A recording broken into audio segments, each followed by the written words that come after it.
உங்களுக்கு கிஃப்ட் பண்ணினது இந்த மூமெண்ட்ல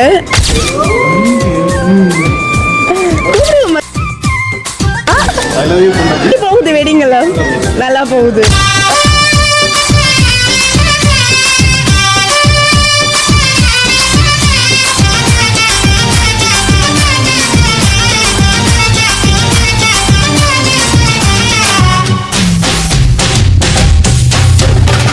வானவில்ல கொண்டு வந்து வளர்ச்சி கட்டி பந்தல் போடு, வெண்ணீரெல்லாம் கொட்டி வந்து சீரியல் பல்பா மாத்தி போடு, ஆகாயம் பார்த்து சூரியன் கேட்டு ஆரத்தி தட்டாயேடு, வந்தோருக்கெல்லாம் முத்துக்கள் அள்ளி அக்ஷர பூவா போடு, உள்ள சொந்தம் எல்லாம் சேர்ந்து வந்து திருமணத்தை நடத்துறப்போ அடடா அட்ட பாட்டுதான்